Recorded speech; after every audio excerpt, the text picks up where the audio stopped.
Maicera Dominicana, Federación Nacional de Comerciantes Detallistas de Provisiones Incorporado, FENACODEP, presentan...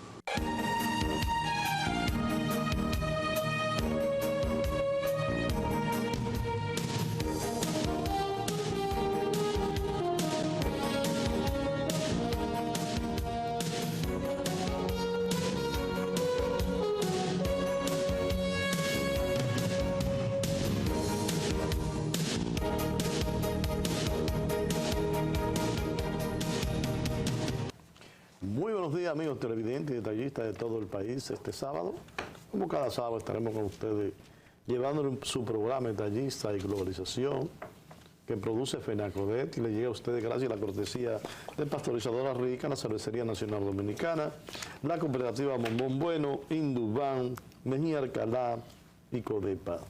Vamos a compartir como cada sábado con Héctor Sánchez, nuestro asesor de FENACODEP durante muchos años en el área económica, y Marcelino Castillo, que es un expresidente de FENACODEP que nos acompaña cada sábado. Tenemos la oportunidad de conversar con ellos, así que buenos días, Héctor. Muy buenos días, Ramón Tejeda Sánchez, Marcelino Castillo, amigos y amigas detallistas de todo el país, amigos y amigas televidentes. Como siempre, con la anuencia de ustedes, la ayuda y la misericordia de Dios, y la inteligencia y la racionalidad y el aporte de nosotros tres, queremos llevarle un programa que sea de interés para todos y todas. Que así sea. Buenos días, don Ramón Tejeda, don Héctor Sánchez. Buenos días, amigas, amigos que nos siguen cada sábado en este programa Detallista y Globalización en todo el país, especialmente para la clase detallista, para los dirigentes de FENACODEP y también para todos los consumidores y el público que sigue las incidencias de este programa cada sábado. Yo pude ver durante la semana, o específicamente el martes, como la juventud ve o notaba cuando era lunes, que decía mañana es día de fiesta, mañana no se trabaja. Pero si tú le preguntas a la mayoría de la gente, ¿por qué mañana no se trabaja? ¿Qué es mañana? Que es una parte que yo creo que la sociedad debe llevar, que la gente entienda qué ese día, qué significa. Pero parece que eso se ha cambiado. No sé si todavía en las escuelas sigue manifestando una fecha de un 16 de agosto, el por qué, cuál es la razón, qué se hizo el 16 de agosto. ¿Por qué el 16 de agosto está en el calendario rojo? ¿Cuáles fueron los acontecimientos tan grandes que lo ponen igual que el Día de la Independencia? Entonces, realmente la población debe conocer esto. Y yo me gustaría, ya que estoy entre dos profesores muy versados en el tema, que damos la oportunidad a esto de que no nos hable realmente, para llevar a los que siguen nuestro programa el por qué es el 16 de agosto un día tan importante para el país. Bueno, ustedes saben que el martes pasado se celebró la fecha de la restauración, 159 años de la restauración, que se celebran todos los 16 de agosto, porque el 16 de agosto de 1863, un grupo de valientes hombres dominicanos, porque ellos eso no juraron a la nacionalidad dominicana, desde Capotillo, desde allá de la frontera, ¿verdad?, Gómez Cabrera, pues con Benito Monción y Santiago Rodríguez a la cabeza, izaron de nuevo la bandera dominicana y dieron el grito de Capotillo, para restaurar la pérdida de la soberanía de la República que Pedro Santana había anexionado de nuevo a España en 1861, con el único compromiso de que lo hicieran Marqués de la Carrera, le dieran ese título, que después no hicieron nada con él. Y movido por dos razones. Uno, que había muchos anexionistas que no creían que la República tuviera capacidad de ser independiente, próspera y feliz, como había dicho Juan Pablo Duarte, libre de toda potencia extranjera. Santana y Bobadilla y muchos otros no creían en eso, eran anexionistas, buscaban la anexión y sobre todo convencidos de que ellos no podían mantener una lucha constante contra Haití para garantizar la independencia. Sin embargo, todas las batallas que se dieron desde el 27 de febrero del 44 hasta el 56, en esos 14 años, en todas las batallas, con Santana a la cabeza, casi de todas ellas, triunfamos, derrotamos a los haitianos. Yo no entiendo por qué había esa baja apreciación de Santana de que no podíamos vencer a Haití, que no podíamos ser independientes. Entonces nos anexionan a España, que ya nos había abandonado desde 1795, cuando negoció con Francia ceder la parte oriental, la parte española a Francia y convertirnos en República de Haití, hacer la República una sola.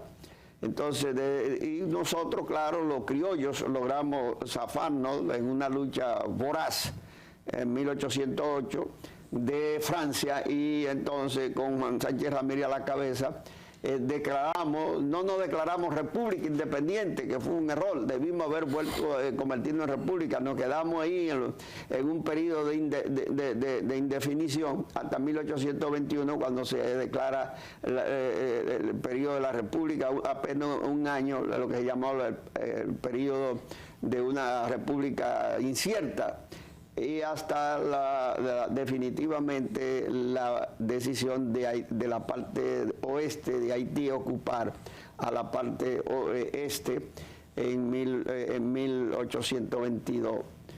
Y ustedes saben lo que eso significó. Eso significó, de hecho, 22 años de dominio haitiano.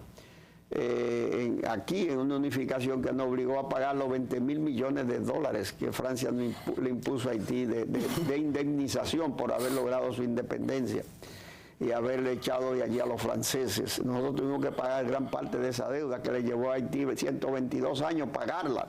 Un crimen de Francia. Esa es parte de la pobreza de Haití hoy. 20.000 millones de dólares, cuando los cuartos valían. Tuvo que pagar Haití de indemnización a Francia por su independencia, y eso lo llevó 122 años pagarlo.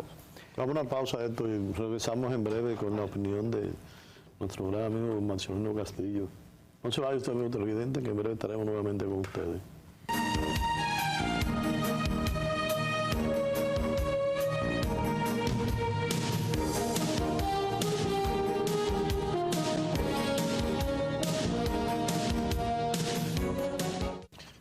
Seguimos con su programa Detallistas y Globalización.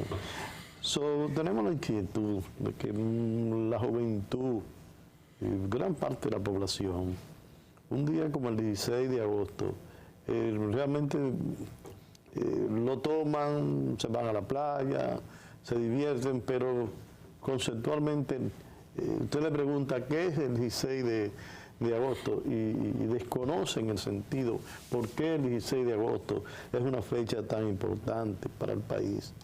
Él decía que después del grito del Capotillo, decía Héctor, y eso fue 1863. 83 al 65, que hubo 2 años de una guerra. Una guerra restauradora cruenta. Cuyo líder básico es Gregorio Luperón. Eso estamos hablando de 17 años después de la independencia. Claro. Cuando se da cuando se reúnen más de 6.000 hombres frente al puesto militar que había en Santiago, y dan el grito de independencia. Ese grito de independencia, en el cual, como tú me lo manifestabas, no estaba de acuerdo Santana, que decía que teníamos que seguir bajo la sombrilla de España, y lo consideraron como apátrida. Claro, una traición. Una traición con el nuevo. Una traición a los febreristas, a los independentistas puro y simple, a los independentistas bartistas, que habían planteado una república soberana, próspera y feliz, independiente de toda potencia extranjera, o se hundía la isla. Pues no creían en ningún protectorado, y mucho menos volver a España, que que no había entregado a Francia de manera lastimera en 1795, como dije, para recuperar su territorio que tenía ocupado Francia por la guerra entre Francia y España. Realmente José Antonio Pepillo Salcedo, que fue el primer presidente, después de ese, aparentemente era un hombre muy revolucionario. La gente ve en la calle Pepillo Salcedo, y te voy a decir que la mayoría no sabe que fue el presidente, o el primer presidente de los grandes combatientes, sí, en el proceso restaurador. Junto con Luperón, ¿verdad? Con Luperón. Parte del ejército. Parte del ejército, para él que lo nombran presidente. En ese momento... 1865, cuando la Gándara y los españoles abandonan el país derrotados vergonzantemente en las campiñas y en los campos, en una guerra de guerrilla que comandó Luperón y varios generales más, pues los españoles tuvieron que rendirse y salir con un aporte de muertos increíble. Se habla de 15, 20 mil muertos españoles en esa guerra restauradora, con campesinos y gente con machetes que le aplicaron la guerra de guerrilla, la táctica más avanzada que había ideado ya el comandante Luperón. En Cuba, Máximo Gómez, y que ya se conocía, ¿verdad? Y la aplicó Enriquillo también, esa fue la táctica, el que la ideó fue Enriquillo, contra los españoles. Y Lemba y los esclavos que se rebelaron aquí aplicaron la táctica de guerrilla, luego la siguió Máximo Gómez en Cuba, con los mambises y su guerra restauradora, y finalmente aquí se aplica esa guerra, y Máximo Gómez digamos la aprende de aquí cuando se va de aquí, porque Máximo Gómez se colocó al lado de los españoles. Mucha gente no sabe eso. Ese Máximo Gómez que ustedes ven ahí peleó con los españoles contra los restauradores y se fue a Cuba por eso, porque como perdieron, él se fue con los españoles. Y allá entonces se convirtió en un patriota, se reivindicó, para que usted vea lo que es la vida, contra la propia España que aquí defendió. El ser humano hasta que no muere no sabe lo que va a hacer. Entonces, de ahí es que viene toda esa historia. Vamos a darle un espacio ahí al profesor Marcionino sobre el tema, que nos está agotando el tiempo. Bueno, usted decía de que las escuelas, que la juventud, como que hoy no se siente. No es que en las escuelas se deja de hablar, es que la mentalidad ha ido cambiando y la juventud, ya usted le dice una cosa por aquí, no era como en la época de la juventud nuestra, de estudio de nuestro, que la juventud escuchaba y asimilaba y lo asumía. Ya hoy la juventud no le da lo mismo, pero en las escuelas se siguen haciendo muchas actividades a favor de la patria, de la independencia, de las festividades patrias, el 16 de agosto, 27 de febrero y otras fechas festivas, a lo que es tratar de mantener el patriotismo, quizá con algunas variantes, pero yo tengo constancia, porque cuando trabajé y trabajo en las escuelas, todavía en la universidad, yo aprovecho estas épocas patrióticas para hablarle a mis estudiantes de lo que es este significado. Quiere decir que lo que hay es ese cambio de actitud, ese cambio de asimilar las cosas, de que la juventud de hoy usted está hablando de lo que está con un celular, en otra cosa, y a veces ni se da cuenta. Habló el maestro y a veces ni se da cuenta que habló, o lo puso a hacer una investigación y le da un botoncito ahí, y así hace la investigación del 16 de lo que fue el 16 de agosto, lo que fue la anexión, la restauración, la independencia nacional, los padres de la patria, los que lucharon por los trinitarios, y le dan un botón y no le queda nada, porque lo que cogen es un resumen que hay hoy en la tecnología, que antes había que fajarse a buscar un libro, a leer y a escudriñar y a hacer un cuestionario y asimilarlo y hablarle al maestro. Esa es la gran diferencia. Discutir en las aulas del porqué de eso y su efecto y consecuencias. Sí. Que eso no te lo da un resumen de YouTube. Bueno, señor, hay una parte ahí que... Y de Google. Hay una parte que yo quiero realmente resaltar, y es que ese es el futuro. que estamos viviendo y cada día va a ser más. Por ejemplo, antes tú ibas donde un oftalmólogo, ¿no? Sí. Y el oftalmólogo te chequeaba el ojo. Ahora hay un oftalmólogo, que sé yo qué, que está mirando la córnea, especializado en córnea. Hay como 80 oftalmólogos Entonces, que estudian el ojo. ¿Tú entiendes? Cada profesión, Ese es el cada sistema. área se está poniendo más pequeña porque se está estudiando más. Entonces tú encuentras jóvenes que dicen, no, yo lo que quiero es estudiar Software, no, arte. artes. Entonces él trata de buscar todo lo que es arte, pero no me hable de matemática, no me Ciencia. no hable de ciencia, a mí no me importa eso, yo lo que quiero es esto. Entonces están los medios para que se dedique solo a eso. Entonces, eso está llevando a que la juventud, qué historia, yo quiero saber que en Luperón le doy al puntico, como tú dices, pero hay muchos países ya que están llevando a que la memoria se utilice para el desarrollo del hombre, no para guardar información. Quizá un día, Ramón, tengamos que dedicar una sesión de este programa para discutir y ver el origen de eso, porque eso está manipulado por el gran capital internacional. Todo eso es una minoría de un 1% que dirige el mundo hacia sus intereses y propósitos y manipula la humanidad y su desarrollo histórico. Y todo lo ponen a girar alrededor de sus intereses y todo eso está dirigido, manipulado por esa minoría y la gente no entiende y no comprende eso. Y la juventud hoy es que no piense, mientras menos piense y razone mejor. Mientras lo manejemos como máquina mejor, porque así lo podemos explotar como recursos humanos y manejarlo en base a nuestros intereses y llevarlo como reses para el matadero y como caña para el ingenio.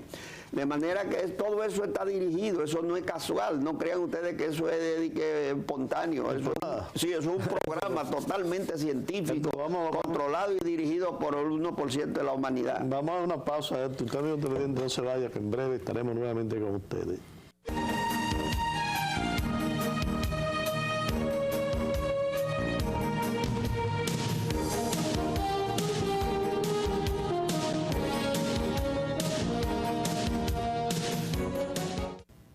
En el discurso del presidente Luis Abinader, que hizo el 16 de agosto, para muchos bueno, para otros lo critican. He oído críticas que hasta porque se hizo en Santiago, pues allá fue que fueron los hechos, allá fue que aconteció. Yo pienso que ese es el lugar como el día de la Constitución van a San Cristóbal. Y donde más se combatió, en la región del Cibao. Entonces, ahí se decidió los gastos para que ahora, señores, cuando me hablan de gastos en este país, y yo doy una ojeadita hacia atrás y veo creo que son 15 o 20 casos que hay en la justicia por una corrupción diabólica. Cuando yo digo esto, hay sectores que dicen, no, tú lo que estás buscando es porque... No, señores, la situación tiene que cambiar. Hay que trabajar para todos, para un país donde todos tengamos derecho a vivir y vivir en condiciones humanas, para un mundo diferente,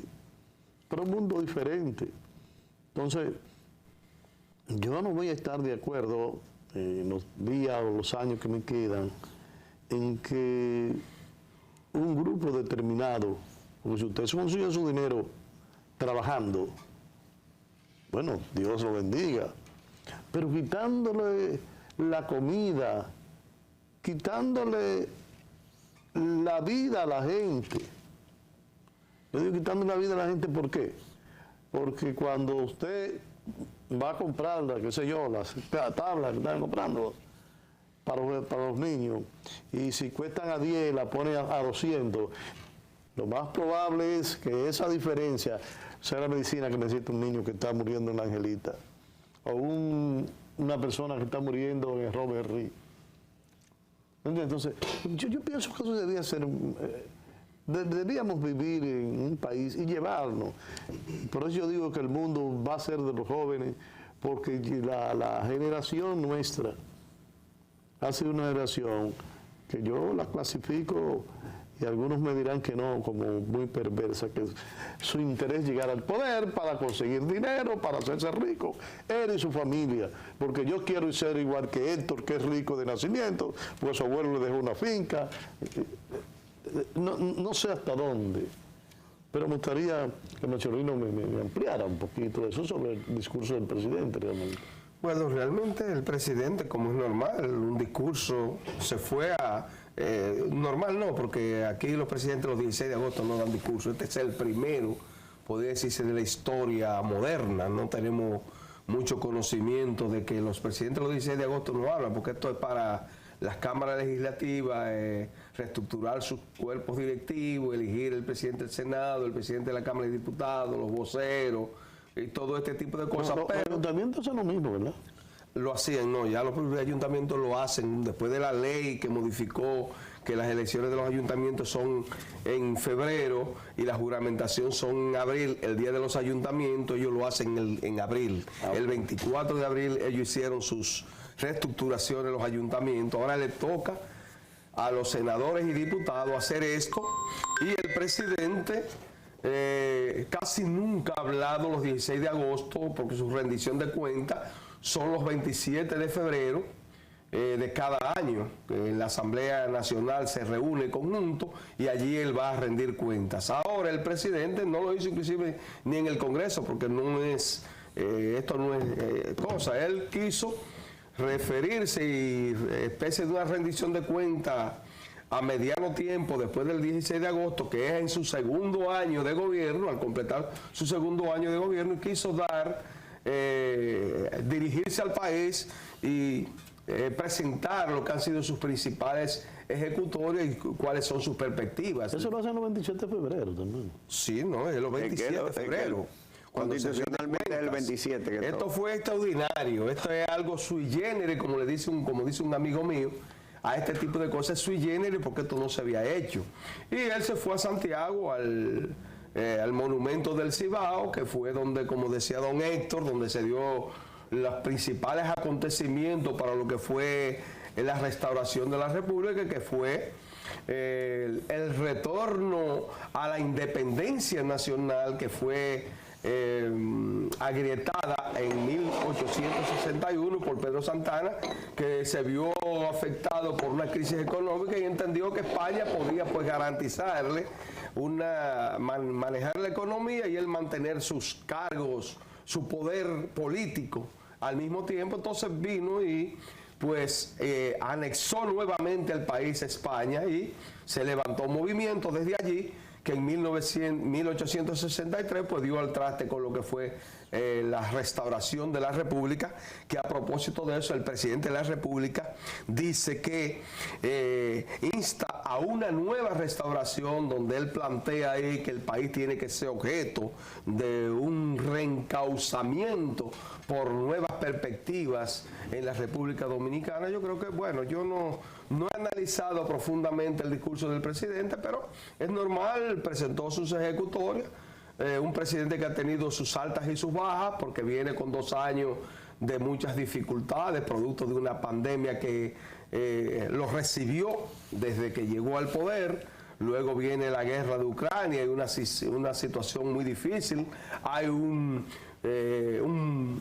movimiento inflacionario en el país, que el presidente lo plantea ahí, lo reconoce, que no es producto solamente de la situación nacional, sino que es un asunto internacional, y realmente él está planteando una serie de cosas y ha prometido que en estos 2 años va a ser una gran inversión en obras de infraestructura en la República Dominicana, que él tiene un compromiso con eso y que, mira, como ya la pandemia ha minorizado un poco, yo pienso que en esa parte, y me gustaría cuando le pase la palabra a Héctor, reivindicarla, la posición del país y del presidente, como tú decías, hay cosas que se cumplen, otras que no se van a cumplir.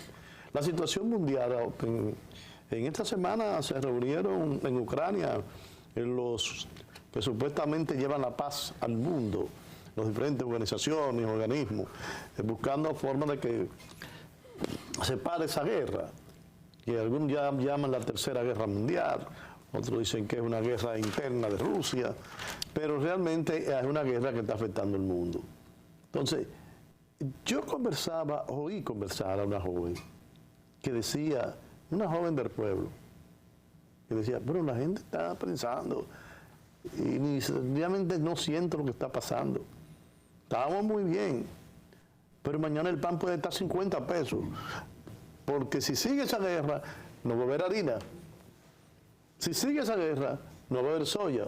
Entonces yo insisto siempre en que el país debe hacerse autosuficiente en grasas y en proteína. La proteína que tenemos importada, porque el cerdo es importado, el pollo es importado, hasta las redes son importadas. Entonces, hay que volver a que la proteína sea producción nacional.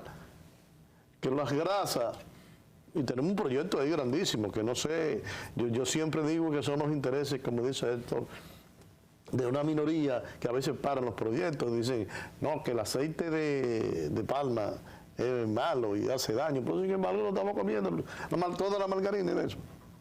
Pero es malo porque compite con la soya. Entonces, realmente tendremos que sembrar más de eso para que los precios nuestros sean mejores. Eso hay que verlo. Pero realmente lo que me gustaría sobre el discurso del presidente, que habla de la reserva del país. Antes las reservas eran en oro. Ahora dicen que hay 14.500 millones de reservas en el banco, de dólares en el Banco Central, que es la mayor que ha habido en el país. Y me gustaría que Héctor realmente me diera su opinión, pero vamos a hacerlo después de la pausa. No se vaya, amigo televidente.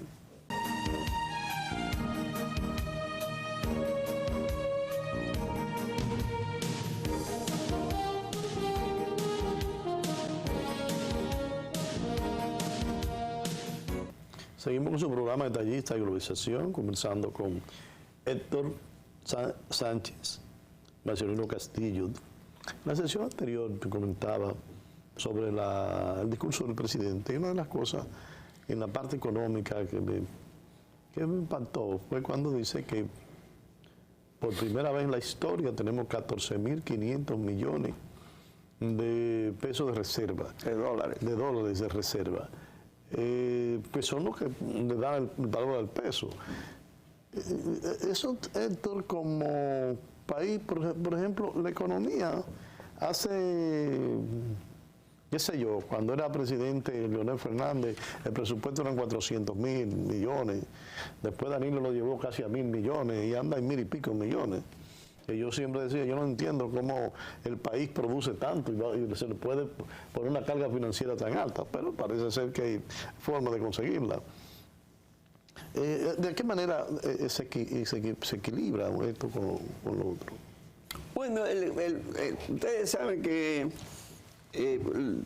las monedas, todas las monedas, unas son divisas, que son las que respaldan las otras divisas en los bancos centrales, y otras son, digamos, monedas que se usan para el comercio, para el intercambio de bienes y servicios, y que tienen su valor referido en esa divisa, entiéndase el euro, la libra de esterlina, entiéndase el dólar estadounidense, porque hay varios países con dólares, y así sucesivamente. Entonces, el valor de nuestra moneda fundamentalmente está referido al valor del dólar, es decir, cuántos pesos usted puede dar por un dólar. Ahora mismo está 54 por 1, antes estaba 58, se ha apreciado alrededor de un 5%, casi un 6%, en los últimos tiempos ha aumentado su valor. Cuando aumenta el valor de la moneda nacional, ustedes saben que eso quiere decir que los productos nacionales, desde ese punto de vista, pues también disminuyen, porque nosotros compramos en pesos, no en dólar. Y en ese sentido, pues la inflación le da menos fuerte a la población, porque en materia de comercio nosotros importamos fundamentalmente con dólares, y el dólar es mucho más caro lo que compramos fuera, entonces resulta que tiende a ser mucho más caro y en consecuencia hay que buscar más pesos para cambiarlo por más dólar, y en este caso damos menos pesos por dólar. Y eso significa que desde ese punto de vista, pues nosotros nos beneficiamos. Entonces se habla de que la reserva, la moneda que respalda la nuestra, que es el dólar, tiene en el Banco Central unos 14.000 y tantos millones de dólares, que equivale a unos 6, casi 7 meses de importaciones, y que está muy por encima de lo que un país debe tener de reserva, porque lo que se habla es que pueda financiar 3 o 4 meses, y nosotros podemos llegar a financiar y comprar en base a nuestro comercio internacional 6 meses o más. Y eso no es malo, eso es bueno, porque implica que nuestro peso se va apreciando, va aumentando, y que la inflación no golpea menos, porque tenemos un peso con más capacidad de compra, que es lo importante. Eso no es malo. Ahora, de lo que se trata no es cuánto tenemos en dólares o no tenemos, en pesos, no, es qué cantidad de productos tenemos en el país, cuántos bienes y servicios, porque en última instancia el dinero en sí mismo, su valor lo tienen bienes y servicios producidos, toda la producción de un país. Si el país se mantiene su producción constante y creciente, y se habla que este año va a crecer por 5.6, eso significa que el peso se está apreciando porque tiene en qué realmente respaldarse, no en papeles, sino en mercancías. Y como la producción va creciendo y se mantiene constantemente el crecimiento, entonces la moneda se va apreciando, porque lo que realmente le da su valor son esos bienes y servicios producidos. Ahora, el problema, yo siempre he dicho en este país, y el gobierno de Abinader y todos los gobiernos que vengan atrás y que han venido, si no toman en cuenta que de lo que se trata no es si la producción crece, no es si tenemos muchas reservas, no es si hay muchos pesos circulando, ese no es el problema. El problema es cómo producen los dominicanos sus bienes y servicios y cómo se distribuye, se reparten esos bienes y servicios entre los 10.600.000 dominicanos y más de 2 millones de extranjeros que tenemos aquí de distintas nacionalidades. ¿Cómo se produce? Nosotros hemos producido mucho. Estamos en 110.000 millones de dólares y en el 2000 apenas eran 20.000 millones de dólares. Es decir, que en 22 años la producción ha crecido aparentemente más de 80.000 millones de dólares más. Entonces el país debiera, todo el mundo, de los 10.600.000, debiéramos estar ricos, debiéramos estar bien, pero el problema es cómo eso se reparte, a dónde va eso. Y ustedes saben que eso se queda en manos de los inversionistas extranjeros en zona franca, en turismo, en telecomunicaciones, en banca y en otros sectores, y en manos de una minoría de 20 familias dominicanas. De esos 110.000 millones de dólares, cerca, casi 70 dólares de cada 100 se quedan en manos de una minoría de dominicanos y de políticos corruptos en el pasado que se le quedaban con otra gran parte de lo que se pagaban de impuestos. Entonces, por eso es que no se ve, por eso es que el pueblo no siente, porque aquí hay crecimiento, pero no hay desarrollo, no hay distribución justa ni equitativa. Y eso es lo que Abinader tiene que analizar en todo su discurso, cómo tú estás repartiendo ese crecimiento económico, cómo tú lo estás distribuyendo entre los pobres, a nivel de salario, a nivel de impuestos. ¿Quiénes pagan los impuestos? Los ricos, los pobres. Deben pagarlo los ricos, aquí lo pagan los pobres y la clase media. ¿Cómo tú has mejorado la educación, la salud, la inversión en casa para pobres, en seguridad ciudadana, en alimentos, en empleo de calidad? Eso es lo que un gobierno tiene que analizar, porque no es hablar, no es decir muchas cosas, porque la gente, la palabra se la lleva el viento, es la práctica, el criterio de la verdad, es los resultados de la economía. Y la economía nada más la valoran los seres humanos cuando ella impacta y beneficia el nivel de vida de la gente. Tú comes más, tienes más educación, más salud, tienes un techo en mejores condiciones para vivir, te puedes transportar, te puedes comunicar, te puedes divertir sanamente. Es decir, tienes una vida digna, con mayor acopio desde el punto de vista de la felicidad y el bienestar. Entonces, no es hablar por hablar, no tiene sentido. Es decir, ¿cómo tú distribuyes 1 trillón de pesos como es el presupuesto para el año que viene, o en este año? ¿Cómo tanto dinero llega a la gente? ¿De qué manera llega a la gente? Y de eso es que se trata. Nosotros hemos tenido gobiernos fallidos, gobiernos que han manejado los recursos que nosotros pagamos de impuestos para uso personal, o gobiernos que han servido a esa minoría de inversionistas extranjeros y nacionales en desmedro de los restauradores y los febreristas, de los patriotas. Esa es la restauración nueva que tenemos que hacer, que se reparta mejor la producción, que haya más justicia, más equidad social. Este es uno de los países con peores desigualdades sociales, donde el ascenso social aquí no se ve, aquí no hay movilidad social, porque los pobres nacieron pobres y mueren pobres, los de clase media tienden a ser pobres en vez de seguir subiendo, porque hay un sistema social y una distribución de la riqueza que le impide ascender a la gente, aunque estudie, no importa que estudie, que hay cantidad de gente con doctorado, con maestría que andan por ahí taxeando o desempleados dando pena, porque es un sistema mal estructurado. Presidente, ahí es que usted tiene que meterse en los 2 años que le quedan. Si usted no mejora las condiciones reales de la vida de la gente, olvídese de reelección, olvídese de continuar en el poder, y vendrán otros engañifas que lo hicieron peor que usted y que cogieron esos cuartos y lo malversaron y engañarán de nuevo a esa gente ingenua y lo llevarán a votar por ellos también. Esa es la desgracia. Vamos a una pausa, y en breve estaremos nuevamente con ustedes. Vamos a conversar en esta ocasión sobre un pueblo que está en lucha permanente como es San José de Ocoa.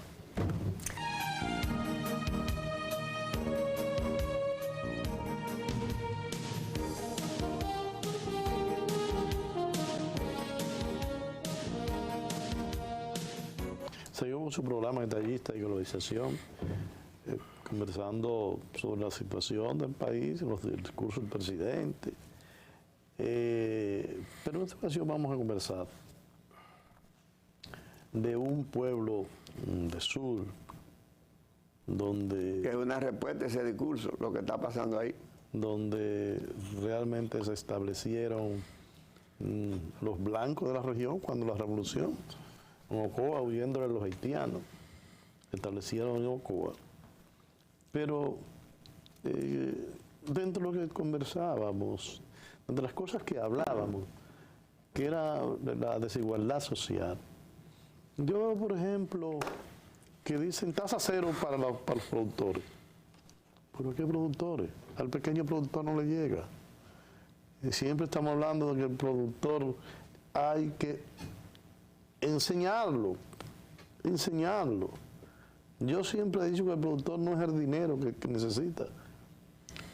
Lo que necesita el productor es que se le suministre semillas, que se le suministre tecnología y lo enseñen realmente a cómo convertir un pequeño predio en un centro productivo donde pueda, de lo que viva la familia. Que cuando coja su producto lo venda a un precio rentable, que le ayude a mejorar su vida. En eso yo voy a insistir siempre, porque yo veo cantidad de tierra, gente que tiene un predio de 30, 40, que no tiene, a veces lo siembran de yuca, pero cuando van a recogerla y la venden, el resultado que tienen es tan ínfimo que no lo hacen. Hay otros que son exitosos, hay regiones que están organizadas, donde los productores saben dónde va a vender, pero eso debe ser en el país entero.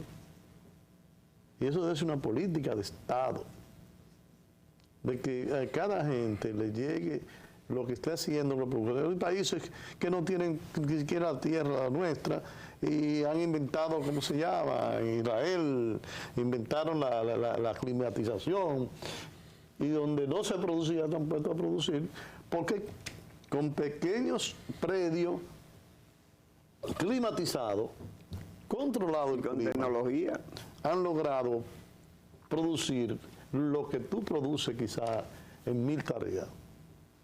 Pero vamos a ver esa lucha de Ocoa, y entre las cosas que vamos a ver un trabajo que trajo nuestro amigo, o que mandaron de Ocoa, pues. Así es. Para un video. Pero vamos a ponerlo después que Nacional Castillo pues nos hable del tema. Bueno, sí, hablamos ya en otro programa, hemos hablado de la situación por la que están las carreteras y caminos de San José de Ocoa. La población hace mucho tiempo, no es desde ahora, le ha exigido a varios gobiernos, pero normalmente, bueno, los gobiernos se comprometen en campaña a que eso se le va a resolver, y eso es lo que está sucediendo. Y el pueblo se siente indignado porque si van varias veces a ofertarle lo mismo y a decirle, ya esto lo vamos a comenzar mañana, esto lo vamos a comenzar pasado, el mes que viene. Por ejemplo, hay un pedacito de carretera que es el guayo que le llaman allá, es un guayo, eso es así. Eso es así, eso es una hoyoreda desde que cae un norte y eso se queda así, le echan un poquito de tierra, vuelve y se le va. ¿Cómo subir allá arriba? Eso es Nizao, Rancho Arriba, unos 12 kilómetros que están desde que esa obra se paralizó con el conflicto de Odebrecht. En la gestión pasada no la continuó porque entonces estaba en un proceso jurídico. El presidente ha anunciado, dijo, el presidente actual dijo, el 17 de agosto, desde que yo llegue, ese trabajo será continuado. El 17 de agosto de que yo llegue, en campaña.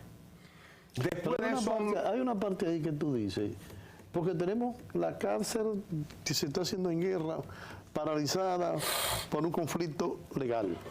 ¿No será por ese mismo conflicto? No, ya dijo que ya eso se resolvió, que ya ese problema. El ministro de Obras Públicas dijo ya lo de Odebrecht. Ya lo condenaron. La carretera de Ocoa, porque le han hablado, la carretera de Ocoa eso se va a continuar, porque ya eso había un conflicto y ese conflicto ya se resolvió y ya esa carretera se va a continuar próximamente. Eso lo ha dicho ya el ministro varias veces y lo dijo el presidente también.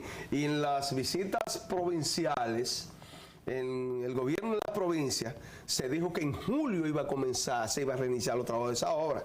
Ya mira dónde estamos en agosto, casi yéndose, y tampoco. Pero hay otras comunidades que también han sido... Vamos a ver el trabajo que mandamos primero. Vamos a ver el trabajo.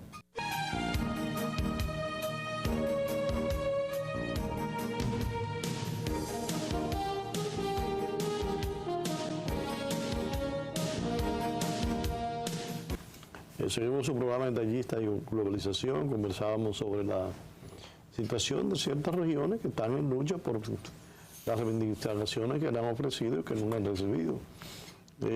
Esto se generaliza porque a veces las situaciones que se le presentan al Estado hay que irlas resolviendo. Y como decía Marcialino ahorita, estamos en una pandemia, estamos frente a una guerra, los costos, el subsidio de la energía eléctrica ha sido mucho mayor, el subsidio del combustible. Es decir, hay una serie de cosas que no estaban ahí y que han llegado, y a lo mejor por eso hay muchos retrasos en muchas obras a nivel nacional. Con esto yo no estoy defendiendo a nadie, estoy diciendo realidades que están ahí. Pero el pueblo de Ocoa, como ustedes han visto, está en su lucha y con todas sus razones, porque ese pedazo de tierra de Rancho de los 12 kilómetros para llegar a Rancho Arriba, primero elimina la parte agrícola, que en Rancho Arriba es un centro de grandes producciones agrícolas, pero también la parte turística, eso es un turismo ecológico. Subir a Rancho Arriba, disfrutar de esas montañas, es grandioso. Así es. Ahí tú tienes esa producción enorme de café que están haciendo los de Indubán. Y otros empresarios. Y otros empresarios. Una zona productora de café, de ganado, de habichuela. Y aguacate. Es decir, invernaderos. Yo pienso que esa zona produce suficiente para que esa carretera los gobiernos la vean como la importancia que tiene. Aparte de la inversión, del desarrollo. Pero vamos a esperar, Marcialino, que eso sucede. Bueno, sí, los ocoeños se manifestaron, se tiraron a la calle, ustedes pudieron ver las imágenes ahí, se tiraron a la calle realmente, una poblada prácticamente, hacía tiempo que no veíamos, desde la época de Balaguer no veíamos una manifestación tan entusiasta así.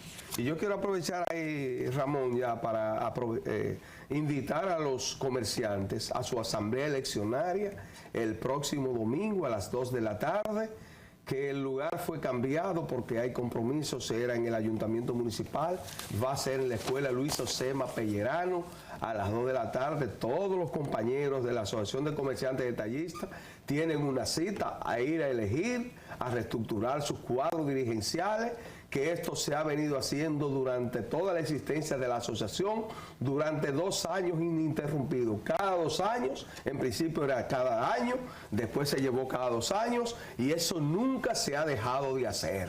en los momentos de crisis, en los momentos difíciles, siempre se ha hecho. Así que los compañeros detallistas de Ocoa, dense una cita a fortalecer. Hay que estar unidos, hay que estar organizados, porque el que no está organizado, usted no tiene que esperar que se le presente una dificultad y un problema para usted acudir a su asociación, como fueron muchos compañeros ahora, y se le han estado canalizando solución a algunos problemas de impuestos internos, de la tarjeta Solidaridad y de Proconsumidor y de otras instituciones que de una u otra manera frecuentemente hay que estar en contacto, en movimiento para buscar soluciones a dificultades que se le presentan. Así que el domingo a las 2 de la tarde en la escuela Luis Osema Pellerano es su cita, compañero comerciante detallista de San José de Ocoa. Mira, en esta semana vi precisamente, creo que fue el 16, el movimiento de la Virgen de la Altagracia. Ahí se pudo notar realmente la creencia tan arraigada que tiene nuestro país en la Virgen de la Altagracia. Los evangélicos plantean cosas de un lado, los cristianos de otro lado, los católicos de otro lado, pero realmente se movió, por lo menos en el este y la capital. Vienen del país entero, pero hubo un gran movimiento para este centenario que estaban celebrando de la Virgen de la Altagracia. No sé si tú tienes algo que ampliar ahí esto.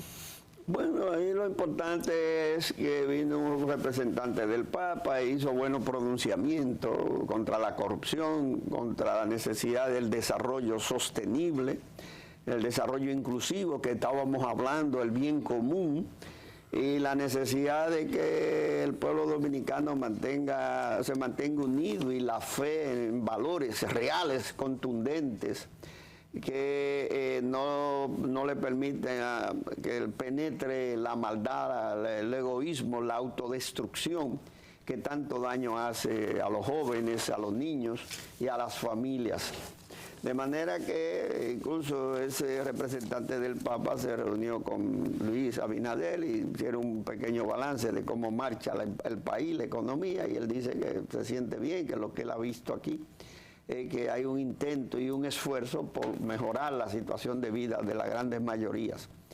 Lo importante es que este pueblo realmente no pierde la fe ni sus valores fundamentales.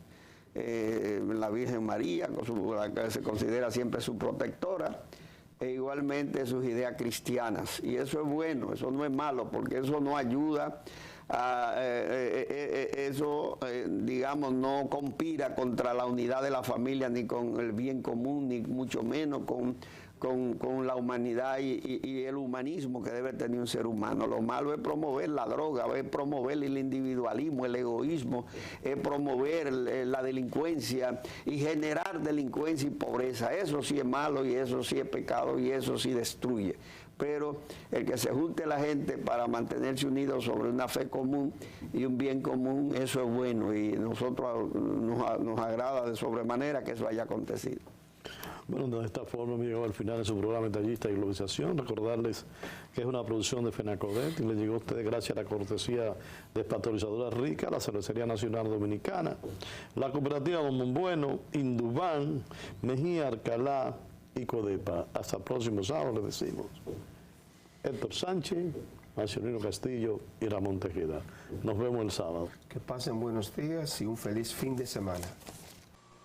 Maicera Dominicana, Federación Nacional de Comerciantes Detallistas de Provisiones Incorporado, FENACODEP, presentaron